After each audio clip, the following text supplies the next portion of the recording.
Hello, and as you can tell by the thumbnail and title, this is going to be my review of The Last Witch by Andrzej Sapkowski.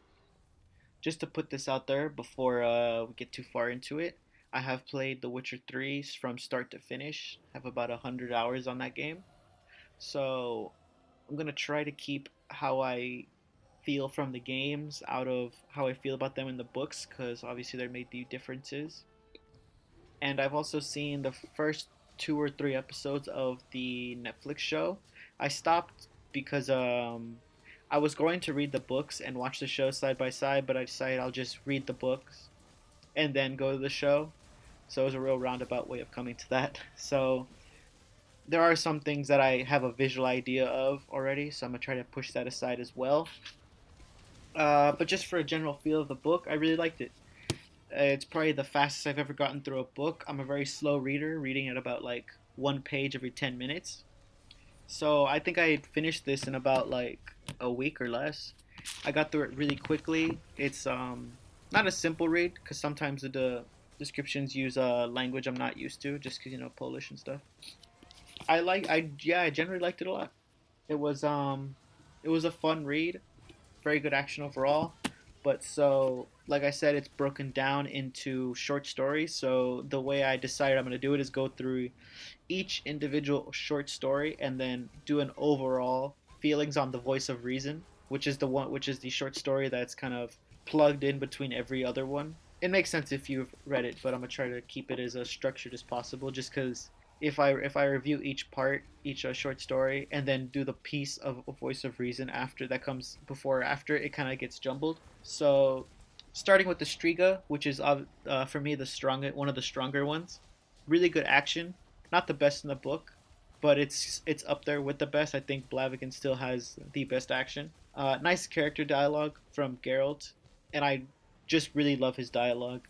I'm probably gonna repeat that every time I review one of the parts from this book, but I just love reading Geralt speak. He has a way of speaking that's very engaging, mostly for the fact that it's just really funny. The book is really funny. I don't know if anyone else who's read it feels the same way, but sometimes the sarcastic tone you read it in just kind of makes you laugh. Going back to the fight, I have to go back over the fight. It's a really good fight. But it was probably a jarring experience for me coming from the games. I know I said I wouldn't mention them, but for this instance, I feel like I had to. Because in the game, at least for the build I made, Geralt was kind of this magic potion drinking god, and so it was a tiny bit jarring to go to that in the books. I understand that the games might not show how he fights as realistically as possible because it has to give you every opportunity to fight with all the Witcher abilities. So that was a bit of a jar, but it didn't keep me from enjoying the fight any less. The absolute ass beating was pretty incredible to read. As far as the other characters, some of them I forgot about, but Foltest is really gross. I liked Foltest as a character, but Foltest is gross, and Ostrit is also very gross. I forgot the other tiny characters there, but those are the two I remember, aside from the Striga herself, which was okay. Didn't get much on her, but she was a good antagonist. But yeah, Foltest is gross. Going to the grain of truth. I like this one. I do, but I don't know how I feel on Nivellen. He is a good character. He's written as a good character. He is written very well. His dialogue is really well. Again, real funny banter. But I mixed on him purely because of the past that is given to him. It's hard to feel sympathy for him, but you kind of do at the same time. So I'm kind of at this conflict where I don't like him, but then I feel very bad for him, and then I start to like him. So I'm sure that's intentional, but that's where I'm at with Nivellen. It doesn't bring down how I like the short story any less or more, but I felt like I had to bring that up. As far as Verena being a Bruxa, um, part of what was going on with her was a little confusing, mostly just because there was a point where where Geralt and Nivellen are talking, and they refer to the fact that she's in the castle with them, and it started to feel not confusing, but just a little. I felt stumbled at knowing where exactly Verena was at any given time or what exactly she was doing. And so the reveal at the end, kind of that she was a Bruxa, I liked it a lot, but it just felt weird to me. It puts a weird taste in the story. I kind of part of me feels like I would have liked it a lot more if it was still just Geralt and Nivellen. doing their thing and talking and maybe leading to a fight or whatever. But overall, I'm torn on Verena. Okay, next one. The Lesser Evil. Putting it out there now. Godly. Best short story. Characters amazing. Fight amazing. Emotional connection spot on. All of it. Godly. To get into the nitty gritty on it, it really gave you the sense that it was a conflicting situation. I did watch the episode, didn't give you that sense at all too much. Because in the show, you always got this sense of, well, Geralt could just walk away. He could legit just leave, and that would kind of solve his problem. But for this one, it did feel like he was stuck there in a situation where he had to decide either to do this or to do that. So I felt like it was done a lot better in the book on that part. Some other stuff was changed, but we're not doing a comparison. Just had to bring that up because it was a little thing that irked me when I was reading this. I really like the character of Renfrey. I think she's a great character, a great kind of. I'm gonna put her in the anti-hero range just because Stregobor I think is a more of a villain than Renfrey is. They're both bad people, obviously, but I believe that her goal to kill Stregobor is justified. Personally, for me, I believe it is. That fight in the I forgot where they fought. I think it was in the market. That fight in the market was really good. I don't know how to explain it. It was just so good. I really liked the ending to that short story. It felt like an ending that was earned, and it felt like a punishment for not punishment, but it felt like a. I'm gonna call it a punishment. I feel like it should just be called a punishment, basically, because that's kind of how Stregobor and Renfrey were gonna give it to him, I assume. But it felt like something that was earned. It felt like with all the stuff that happened in the story, all the back and forth, all the deciding, all the stuff like that. It was an ending that seemed justified, and I like that. Okay, next one is A Question of Price. Gonna put that out there now. In my opinion, I think it was on the weaker side of the short stories here. The world building was good. I did like it. I liked the kind of introductions of Skellige and Sintra and all the other kingdoms that were mentioned. But I think the reason I'm kind of a little meh on this one is that Urchian to me fell a little flat for me, and so did Pavetta, just because for Urchin, you feel bad for him because he looks the way he does and he was cursed or whatever, and everyone's treating him that way because of how he was cursed, and they're kind of keeping away what's supposed to be rightfully his. But it's still kind of I don't know. For me, I wasn't given enough to care about Urchian. Not care necessarily, but I was not given enough to feel any less than indifferent towards him. It put me in that place where I cared about what happened to Urchian because Geralt cared about what happened to Urchian. So that's where I was with that. I liked Calanthe. I cannot tell you why I liked Calanthe, but I liked Calanthe. I don't know if it was just my slow reading not letting me take it all in, but that magic part at the end felt a little confusing, and I had to read it a few more times for it to kind of start making sense in my head. Confusing's a bad word to use, but it felt jumbled when I read it, and I feel like maybe that was a part of that was like a shortcoming of the translation, or maybe I just needed to read it a bit more times to fully get it. But that's how I felt about that one. Again, it was on the weaker side, so I don't have as much to say. The fight at the feast was good, but overall it was just an okay short story. Okay, The Edge of the World. I think this is some of the world building that I liked the most. I loved everything that they mentioned about the elves and their moving and the humans pushing them out, teaching humans magic, and then, having them turn on them, having to be succumb to having a Sylvan steal for them. It kind of really made me want to know more about elves. I liked the Sylvan too. I believe his name was Torque. I'm forgetting it a bit, but I'm like 80% sure it's Torque.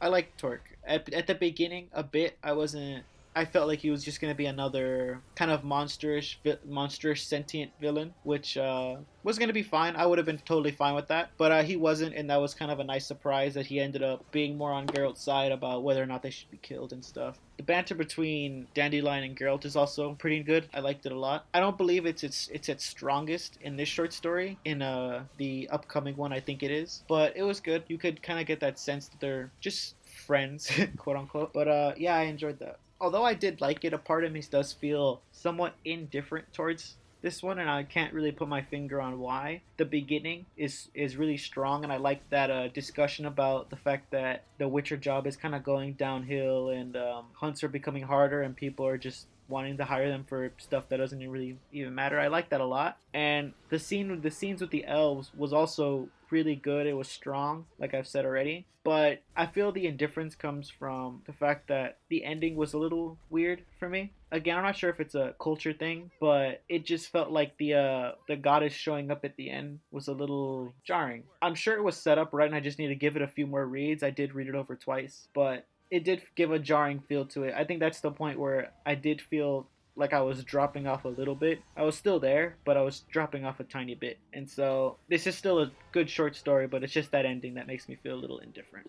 So the last short story, aside from the overarching one, is The Last Wish, and this one, in my opinion, I think is the weakest of the stories. I really like Yennefer from the games. I think she was my romance option for my main playthrough. But in this one, with the context of the story, it's kind of hard to feel attached to her. Since aside from the bat seat, for me, I'm not really given anything to be attached to. She's a little just mean, pretty much. Aside from that bat scene, which is just curiosity about what Witchers are. So for me, the wish to keep them tied together, I don't know. It's I like it, but it sits in a weird place with me still. I'm thinking that maybe it'll be fleshed out later on. But as it stands right now, with just that only short story being the interactions between Geralt and Yennefer, it kind of puts it on that weaker side for me.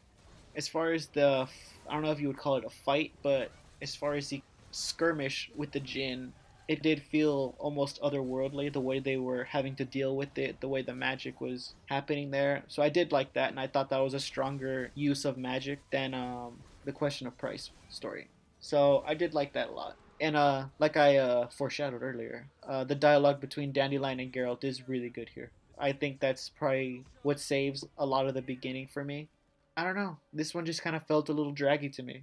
So the overarching short story, which is A Voice of Reason, aside from the short story in Blaviken and the Striga, I think this is up there with kind of the top three in the book. I don't think there's a single piece of it that I did not like in it. The world building with the White Rose Knights and Lander, I am assuming it comes into play later, so I really liked it for that. If it doesn't, then I might not like it as much. Like I said, it's this short overarching short story is broken up into pieces that are told before every other short story. And I think the two strongest entries were when Geralt was talking to Iola about his past. I don't know, had a feeling of sadness to it, and I really like that because you don't really get much feelings of sadness or stuff like that from Geralt in this book. So it was a really nice character moment to hear him just talk to himself to a girl who's not going to reply to him. I thought that was really moving.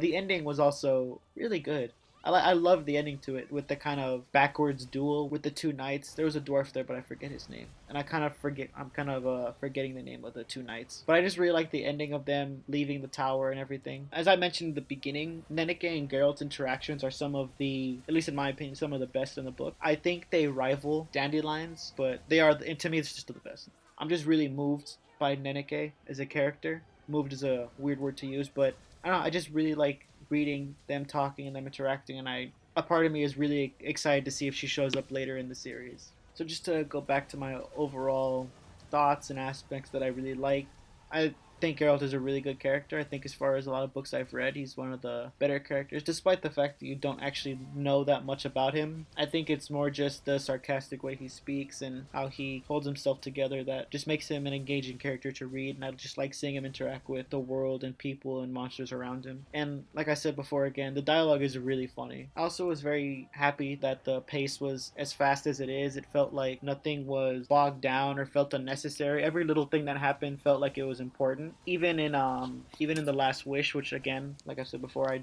wasn't really keen on, it still felt like everything that happened there was necessary or important. I don't have many overall dislikes for it. Even when I have indifference towards things, it's more just because the other short stories are that good to where when one is just good and not amazing, like the Blaviken one, the comparison is there. That's why. As I said before, the overall ending to the book was the ending to A Voice of Reason, and that is just a really good ending. Not cliffhanger ending, but the ending with Geralt leaving the tower, all the short stories done, him showing his prowess in like dueling and fighting and stuff like that. I just thought it was a good ending, and it makes you kind of excited to get into the next one. And the book, at least the one I own, also has I believe the first chapter of the next book, which is a sort of destiny. So that's actually really cool. And I don't know if I mentioned it, but the cover is really nice. The cover for this book is incredible. I might put a picture up, I might not. It depends on how extreme I want to go with editing. But yeah, that was my overall thoughts and feelings on the book. It felt a little aimless just because, I felt the best way to say how I felt about the book was to just have general notes and just talk with whatever comes out. I think it was a incredible book, probably one of my favorites at the current moment. As far as things that are coming, I originally had planned to do kind of a video about all the books I own, but I thought I'd just save that because it's gonna take a lot of work to bring them into my room, and I'm a very lazy man. As far as reviews that are coming, I'm about to finish the Wheel of Time. I think I have about like 100 and something pages left, so I'm hoping that I can have a review up within the next week. I have other video ideas to do, but we'll just see if I drop them or continue them after I give them any more thought. But yeah, that's been it. Bye.